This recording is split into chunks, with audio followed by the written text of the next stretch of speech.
অনেক দেরি হয়ে গেল।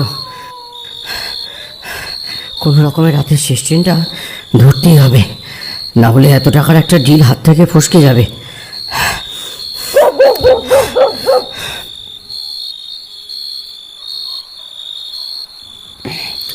ও, একদম সময়ে এসে গেছি।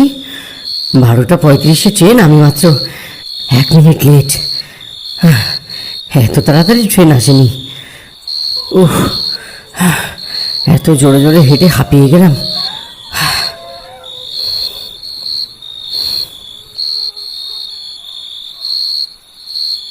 হ্যাঁ, হ্যালো। হ্যাঁ, আসছেন তো? হ্যাঁ হ্যাঁ, যাব না মানে?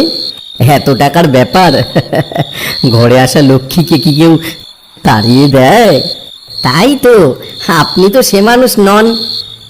কিন্তু একটা কথা মনে রাখবেন, এই প্রজেক্টে আপনি সাইন করলে কিন্তু অনেক গরিব মানুষ ঘর ছাড়া হবে। আহা, তা হোক না, ক্ষতি কি? তারা আবার কোনো না কোনো ঘর খুঁজে নেবে। গরিব হয়ে জন্মালে এইসব একটু করতে হয়। বেশ বেশ, এটা কিন্তু একদম ঠিক কথা বলেছেন। আপনার মতো একজন অফিসার পাশে থাকলে কাজ খুবই স্মুথ হয়ে যায়। তা নিজের বড় পদের ফায়দায় যদি না তুললাম, তাহলে আর এত খেটে খুঁটে পরীক্ষা দিয়ে সরকারি পদে চাকরি পেয়ে লাভ কি? আপনি কোনো চিন্তা করবেন না, আমি আসছি। আনন্দবাবু সরকারি অফিসের উঁচু পদের কর্মী।